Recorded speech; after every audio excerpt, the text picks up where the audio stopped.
My virtual obsession, my romantic thriller, is now available on Amazon and other online retailers. This book explores the intersection of loneliness, love, and how chasing perfection through technology can lead to fantasy and reality colliding. My virtual obsession out now.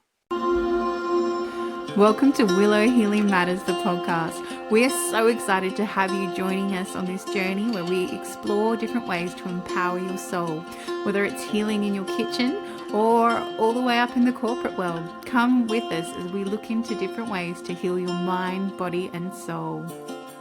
Hey everyone, it's Crestani with another episode of Willow Healing Matters, and today I am delighted to introduce to you the beautiful Laurel Leaman, who is an elemental realm oracle and facilitator at the Lightbody Academy. In the early 2000s, while doing scientific research on crop circles for BLT Research, these circles began to appear in Laurel's own backyard. Interdimensional beings also began coming forward at this time. These experiences began a deep dive into the mystical on many levels. After spending 18 years as a teacher and practitioner of an Eastern tradition, Laurel began having even more close interactions and relationships with interdimensional, extraterrestrial, and elemental beings, including Sasquatch.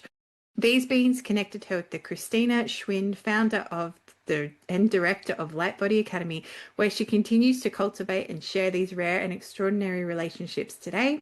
Her role in Lightbody Academy is to mentor those awakening to other realms and their beings, guiding them gently toward their own personal experiences and connections with the unseen for the benefit of all.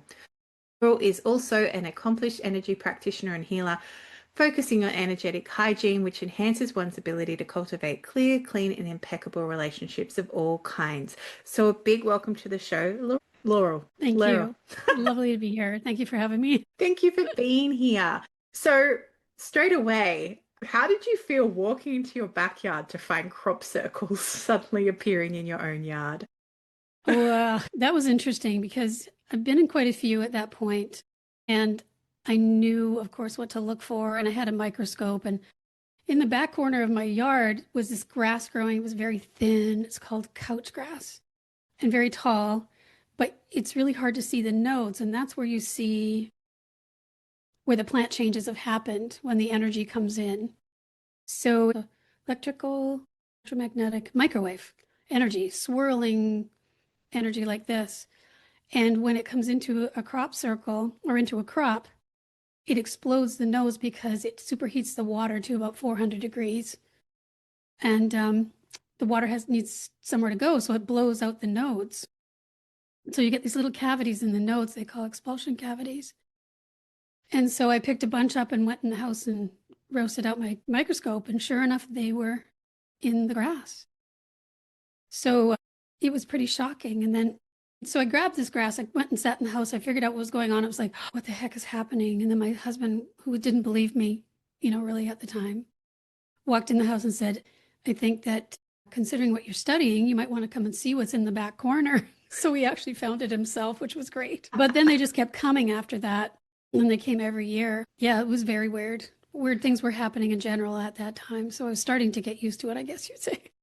Do you feel it was their invitation for you to connect with them at a deeper level? Yes. Yeah. And this was all very new to me at the time. So I knew they were wanting to connect, but I didn't have any idea who it was, what their intentions were, that sort of thing. And now it would be a whole different scenario. If that happened, I would approach the situation in a different way. Not that I approached it really in any way. I just kind of waited to see what was going to happen because I just had no experience, no clue, no anything at that time. It was a very different time. Fascinating. And what does it mean that you're an elemental oracle? What does that even mean? Well, it's an intuitive. Basically, you can intuit what relationships with other people are with their elemental beings. So any elemental beings that are around them, sort of history they have with those people, where they want to take that relationships, different beings involved, that sort of thing. It's intuiting all of those things with a person. Intriguing. Yeah. So, and I know you work with Sasquatch and with fairies. How did that come about?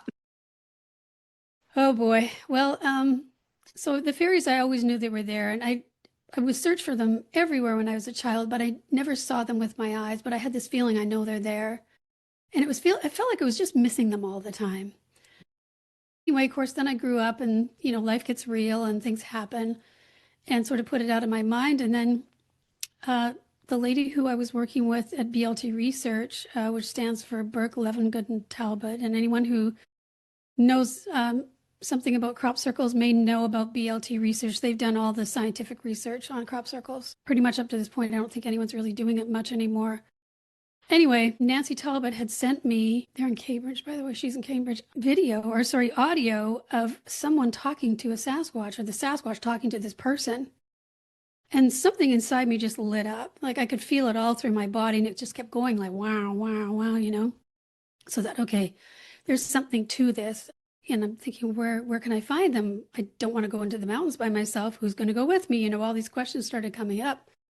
But I've been walking at this wetlands for about 20 years, and there had been crop circle research done there. We'd had crop circles there. It was very grassy. And I was walking around, and I knew pretty much every square inch of this place because of that. And all of a sudden, I look to my right, and I see a Sasquatch structure.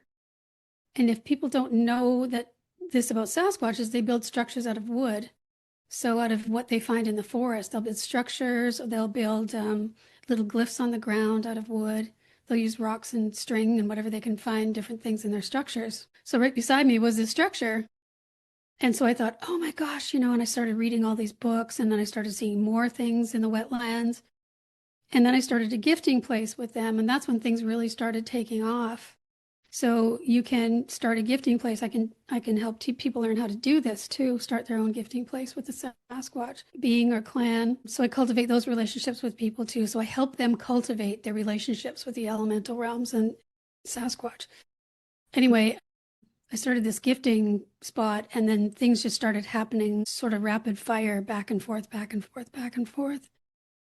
And it's a hard thing for people to break through that this is real, barrier.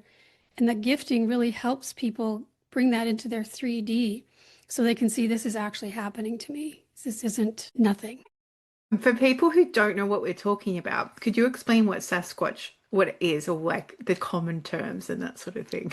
Okay, so Sasquatch, there's so many, and there's even more terms now. People are using native terms. Something new that's being bandied about is called SABE, S-A-B-E, that I've just heard sort of through different people. Yowie would be down in Australia.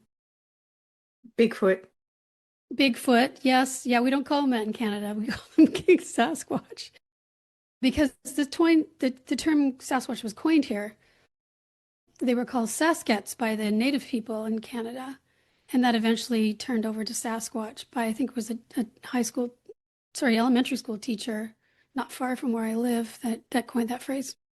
And from my understanding, they are beings that travel through portals in trees. Is that right?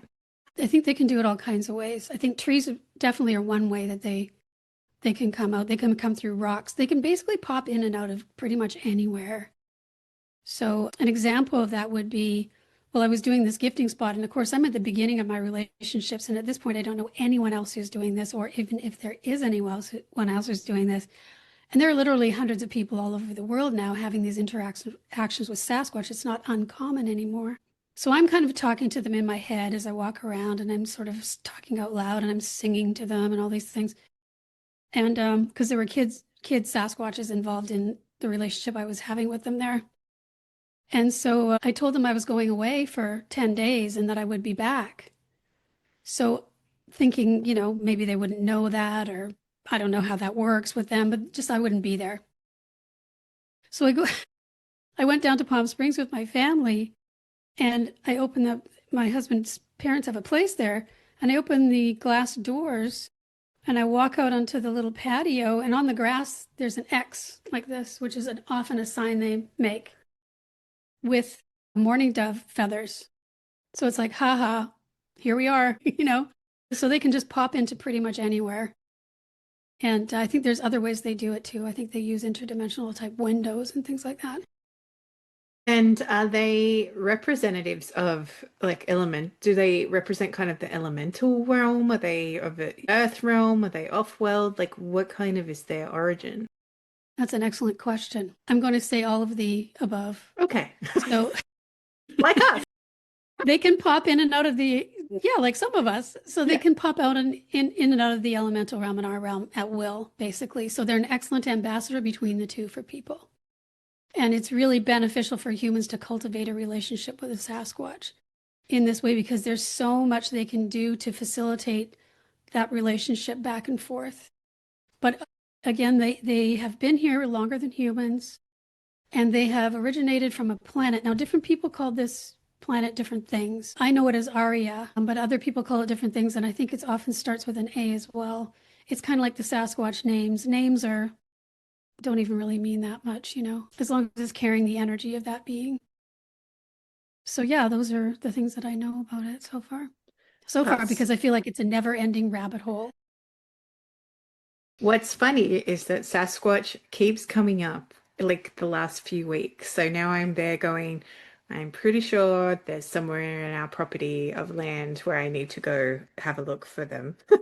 So this is where I'm already getting because we have a lot of nature, we have a lot of bush, we have a lot of trees, like they'd just be at home here. So I feel I need to go. Chances are good. Chances are good. I had someone tell me the other week that they like peanut butter cups, Reese's peanut butter cups. Is that true? Well, let's just say this. I've heard they enjoy peanut butter before. Peanut butter cups then would make sense. Yeah. I've heard they like chocolate, so that all makes sense. I know they've taken chocolate from me before. But I feel like it's more this way, is that it's not Sasquatch likes this. It's that they're like people in that way, that they have their own likes and dislikes. There'll be some that like that and others that don't. You know what I mean? So a blanket statement isn't really doing the whole thing justice. If you know what I mean? I do. With anything, it's just like people. Yeah, exactly. It's like just because one person likes peanut butter cups doesn't mean the next person will like peanut butter cups. No, the next person may not. They might just look at those and go, why did you give me those? I am allergic. Exactly. Who knows, right? How rude are you being? Exactly. And let's talk about fairies. I love fairies. I was sharing some of my fairy stories with you before we jumped on.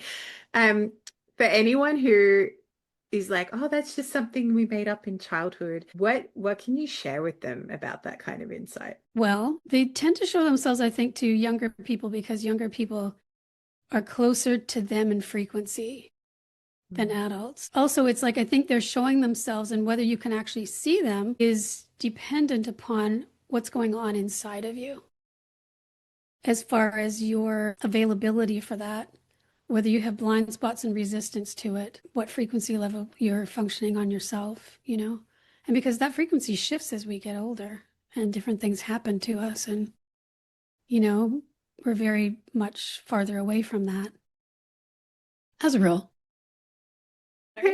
Well, present company accepted.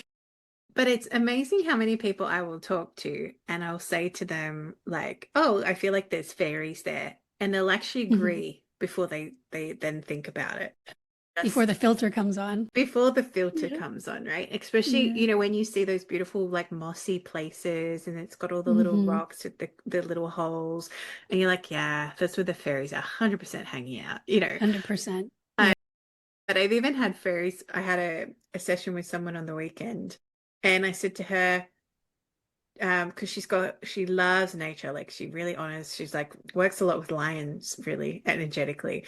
And I was like, the fairies want a place in your backyard. And she's like, what? And she goes, I'll take you out. So she's carrying the computer and she's like, where do they want to go? I said, that back corner. That is what they were showing me, because they were showing me that there was something there, but it kept disappearing. And I said to her, have you got like a little rock kind of thing with water or anything? She's like, no. And then I understood because it wasn't there yet. That's why it was coming and going.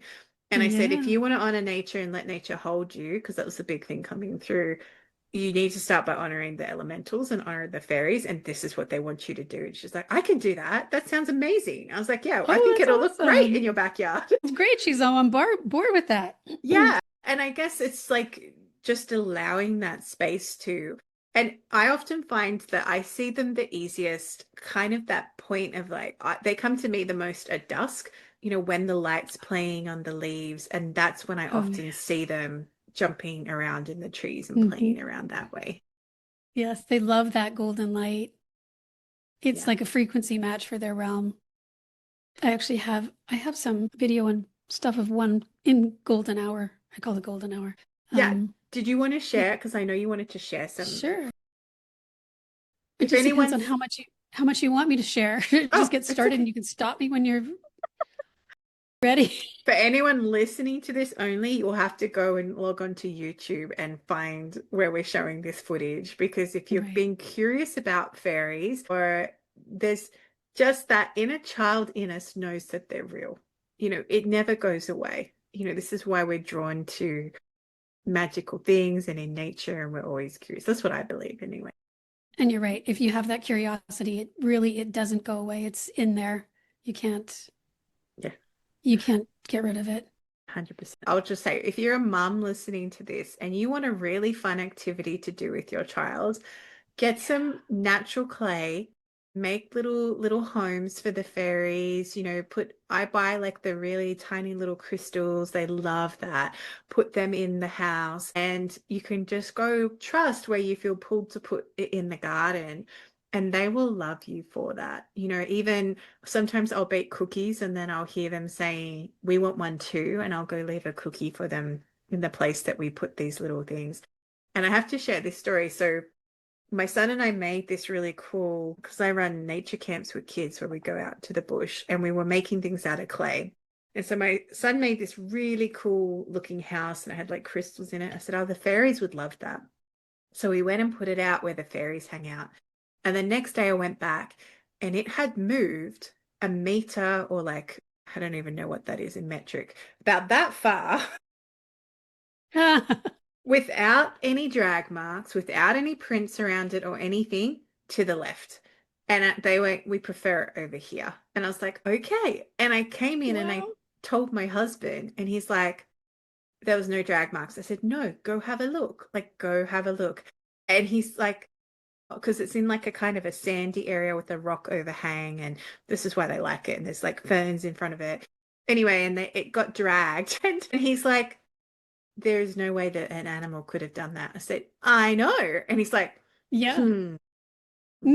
So, and it's funny because sometimes I'm like, I'll be cooking. They're like, "Oh, we want one of that." And I'm like, "Oh, do I have to come out there, or will you be insulted if I just throw it out the window?" Because I can throw it out the window. They go, "No, no, you can throw it out the window." And I was like, "Okay, here you go." If I haven't acknowledged them for a while, they get really cranky, and then they'll start to be a bit mischievous, making That's things funny. disappear. Yeah. That Yeah. makes sense to me. Is Okay, it I think I have this working now. okay? I'll just share my screen. Perfect. I know we even did a test run before. Well, it's this whole it doesn't matter how much I Yeah. test things. Just get this thing just decides it's not going to work. Okay, so this little blob right here, now hopefully it works again when I try to Yeah. get this cursor moving, is the fairy. There we go, it's going to move. Okay, so you're going to see her go onto this Oh tree. So my this is what goodness. started happening to me after the Sasquatch experience. So one day the wetlands was closed, and so then I walked up a mountain because I needed to go for walks. I walked up this mountain and I decided to come back with my daughter, but I came back with my brother, I think, this time. And I gotten some wings in a tree the first time. But when I came back with my brother, this was very taken from very far away. But I could see this little blue blob, and I'm thinking, what is that little blue blob? And just so you know, I know people think, okay, it's AI and all that stuff. This was happening before all this AI. I think this was 2020. Not that AI wasn't a thing. I would have no idea what to do with AI. Yeah. This was No. taken on my iPhone, and that's what I used to get all these pictures. But they just started doing this for me, which was incredible, and they're still doing it. So this fairy's name is Francesca, and she's a fairy queen. You can see, you probably can't. You need a big screen for this. Yeah. But I've done painting so that you can see what it actually looks like, so you can get a better idea. But she's got this little floaty crown on her head. It's like spaghetti almost. It's floating around when she moves. And here are her wings, and they're actually moving. That's kind of why they look like little tubes. This is her arm. This is her dress, which is breaking at the knee. You can kind of see there's a shadow here. Yeah. Um, and then she's going back and forth off the tree.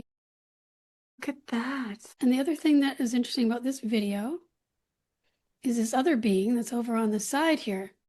So can you see his face? Yes.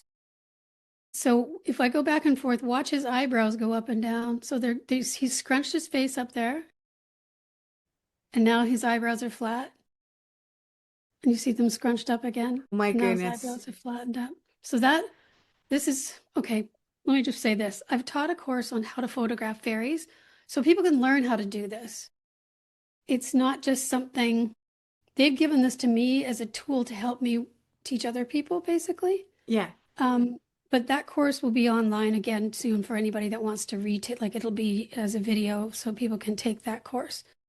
It's called The Real World of Fairies, Photographing the Unseen Realms, and it will be on the Lightbody Academy website coming up soon. But that's Francesca. Yeah. And here's the painting I did of her. So you can go back and forth and sort of see, here's her wings. I drew them flat just so you could see what they actually look like. Yeah. They always make me think of dragonfly wings. When I think of dragonflies, I think of fairy wings. Like just that similar, translucent, glimmery. Yeah. And there's this twirly thing with the twirly things on her head. And she's actually got a second set of wings. And I have another video where you can see those better. It's exactly like this one. So I use this taking a live shot. If you have an iPhone, there's a live shot setting, which takes a 3-second video clip. Yeah. And in the second clip, and they were like, I'm just going bing, bing, bing, bing, bing, taking these pictures. She had had time to go out and come back in again and show a different thing where her wings are actually still like this, but she's in almost exactly the same position. But that just shows you how fast they go. Yeah. But they are So that Francesca. fast when you see them like bouncing between the trees. The image of the being with the eyebrows, is that a Sasquatch? Yes. No, but that's a Sasquatch-like being. So is it in a that tree realm, being? Sorry. no, I don't think it's a tree being. I think it's a Sasquatch-like being. Okay. Because there are many permutations of every different thing in that realm. Like there's like hybrids and there's different conglomerations of so many different beings. That looks very much like a Sasquatch, but is not a Sasquatch. The Sasquatch that I know up here, so let's just say it's a cousin, Sasquatch cousin, much, much smaller than a Sasquatch. That being would probably be, because she's 2 feet, that one would probably be 3-4 feet tall. But Sasquatch are generally here have hairless faces for the most part. If you look just behind Francesca, like on that photo, there's a face there too. Like right here? Yeah, well, there's a lot. I mean, when you start looking at some of these, you can start seeing all kinds of things. Those two are just super obvious for people. So what I've also learned is that depending on the blind spots and resistance people have to seeing this, because this cracks through a lot of, like for you and me, this is no big deal, right? For lots of people, it's like, I can't see that, even though to me and you, it's plain as the nose on your face. They might see a shape. They might see part of it. They might not see all of it. So what I've learned is showing this painting to them helps them see what's actually there. So for me and you, like again, it's not so hard, but it takes people sometimes a very long time to get through all this sludge that's within them to actually see things. So that's why I'm doing a lot of what I'm doing, because this is getting more people sort of wakened up, you know. Yeah, and there's that big push that we need to reconnect back to these realms and honor them Precisely. again. Exactly. I'm so glad you said that, because I feel like that's what we're all trying to do, you know? Yeah. But I love this because I keep seeing all these faces in the trees around me and bushes and everything. And it was a new thing that's just started to happen. I went through like a frequency upgrade and I could just see all these faces. And I was like, oh, they're tree beings, but they're not tree beings. So that's why I was asking you about the fake, because that's kind of what they look like. But they change every day. They're never the same expressions, or they're never the same personality, because I already saw faces in trees. Like I can look at a tree and find a face in it straight away, and then if they let me, I can connect with the tree. But this is like another level on top of that. And it was serendipitous because just this time last week, I was talking to someone. He's like, the elementals are asking you to channel their language. And I'm like, and then now I'm having this interview with you a week later where you're capturing the photos, but apparently I have to bring forth the language. But I love that so much. And I can see I'm going to show my son this replay later when we finish recording because he'll love this so much. Yeah. Well, there's more. Well, there's Okay. lots more. I have so many of these. This is just a small fraction of what. Anyway, here's the next one. These are just some of the ones that I find that are easier for people to actually see. So this is golden hours again. So this again, golden hour, perfect time. This is the fairy over here on the right. I call her Skater Girl because she's wearing a little beanie or a toque. And she's on her back and she's going to do a barrel roll over this water. So a barrel roll, if you don't know about planes, you're on your back and then you flip over to your front and then you're on your back again. So there she is. She's going to come across. There she's on her front. There she's on her back again. And I'll just go through that again. And all these little things you see back here, these are all fairies. So I'm very conscious of when I take these, of peeking above the camera to see what's going on. None of this you could see with your naked eye. Yeah. It's really fascinating because a few full moons ago, I took a photo and it actually caught a completely different dimension, the photo. Yes. And it wasn't my house, it wasn't anything. I was just purely taking a photo of the moon and it ended up being a completely different dimension. So it's Yep. interesting what our technology can now capture without us Yeah. realizing what it is. Whereas someone would try and argue to me it was the reflection of the window where I was standing, but I'm like, but that's not my house on the inside. That's Yeah, exactly. And um these things will happen. And the more that you have access to that clear, clean, impeccable sort of energy within yourself. So we teach this too in Lightbody Academy. The more that you can immerse your field within that, it's like a joyful impeccability that you immerse your field in. And that is attractive for anything that is at a frequency match for that. So you will get more and more and more stuff on your camera if you can cultivate that. Here's a close-up of her. So here's the hat, here's her arms and her wings. I mean, these wings are amazing. And her body. And I've got more close-ups here and then a painting again. So that here, some people can see this better when it's a little bit farther away. Some people better when it's close-ups. That's why I have all these things. Anyway, there's her hat. And if you can see this close enough on a big enough screen, there's two dots right here. You can see her eyes very clearly. And then her body. And then here's the side by side where you can see what's there. And this seems to really help people. And then they go, all of a sudden, I can see it. Whereas you can probably see that very well yourself. Yeah. Which is beautiful. And of course, I've added things like the buttons. Yeah. But also they seem to manifest out of this field of plasma. And I've got another one in a different file if we have time. That's why I have this sort of golden light around them, because they either manifest more or less within this sort of plasma field.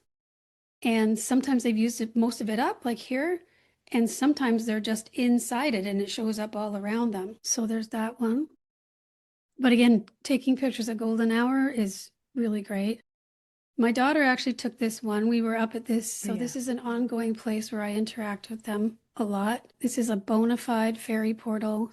You can see there's this big hole, but I'm just going to get this to move. There, it's moving. Oops. I just heard they decorated it with the flowers at the top too. I call these two Tibby and Tansy. Sometimes they give me their names. Other times I just sort of give them one. Yeah. But there's one going into the hole. That hole is about 2.5 feet, maybe 2.25 feet big. It's way bigger than it looks. And these guys are about 2 or 3 inches, maybe. There you'll see them. This one's going to go right into the tree, or comes right out of the tree, I think. Yeah. Let's see, right there. So they can come out of that hole or they can come out of the tree itself. It doesn't matter. But again, there's something else I want to bring your attention to is look at here and here, and you're going to see this light up with red light. So you can sort of see it there. I'll just back it up where it's really dark. Okay, now you can see it as it starts to light up. You see how bright some spots are? Yeah. Here and here. And I'll keep going because it does that twice. It's going to blink out. Now it's going to do it again. Right there. Do you see that? Yeah. I can also see there's guardians in there as well. So there's like a face up near the top, and then there's actually one in the moss, and they're almost like guardians of the portal. I can see that. Yeah, Yeah. The thing is, these things are full of beings. If you I just sat know. down with them and but I'm just trying to help people with the basics, right? It almost Um, looks like the whole thing looks like someone bending over, holding space, and then the gap in the bottom where the fairies are coming in and out looks like a space between the legs.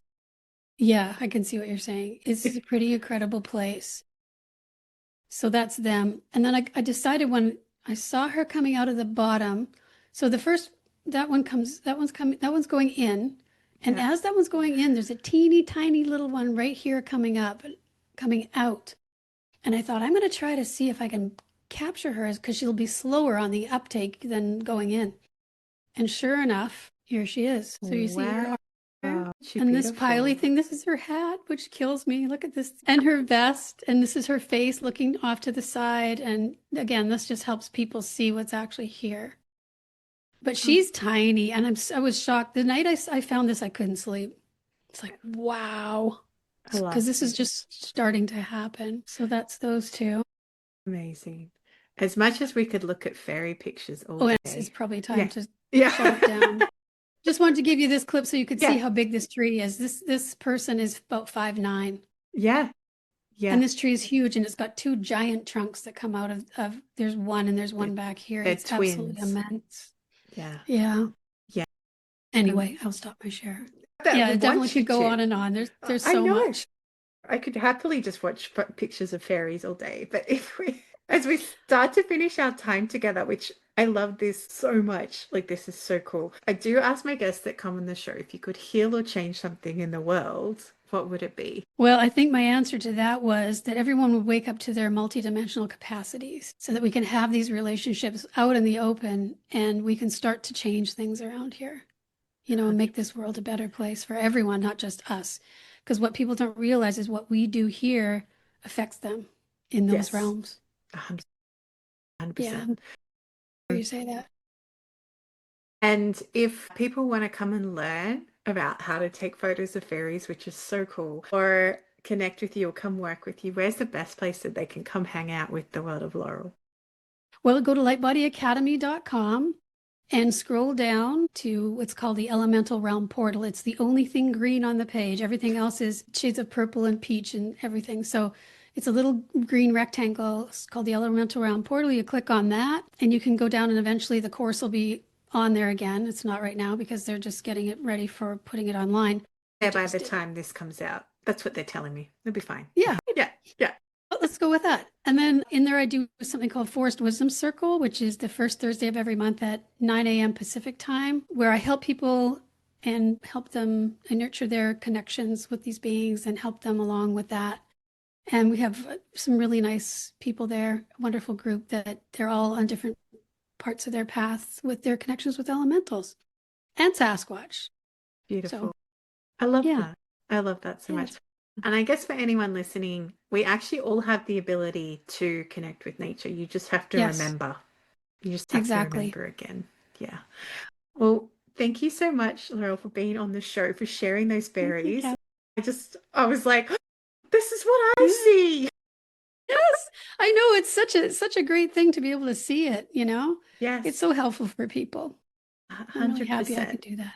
100%. Thank you for sharing that. It's so beautiful and amazing. And for anyone listening, if you want to get in touch with Laurel, I'll put all the details in the show notes below. And also, if you like this episode or you want to share it with someone, please do, because it will get Laurel's work out there. It'll get our voices out there. So please like, subscribe, or share. And definitely tune in and go learn how to talk with the fairies, or just play with it. Have fun. Try. Leave a little Join us in Forest offering. Wisdom Circle. Join in Forest Wisdom Set 100%. Put yourself in spaces that allow you to be that beautiful inner child again and have that wonder for nature so that we can learn how to honor and remember. That's lovely. Thank you. Thank you for having me. Thank you for listening to Willow Healing Matters, the podcast. We have so much love and gratitude that you have taken the time out of your day to empower you on your healing journey. The views shared by the person being interviewed might not necessarily reflect that of the host and should be used at your own discernment. trust what resonates for you and follow your heart and soul guidance. If you have any underlying medical conditions or mental health issues, please consult with your healthcare provider before pursuing any of the recommendations. Likewise, you can always contact the person being interviewed to find out more information. This can be found in the show notes. Remember to activate, align, heal, empower, and find love in everything that you do.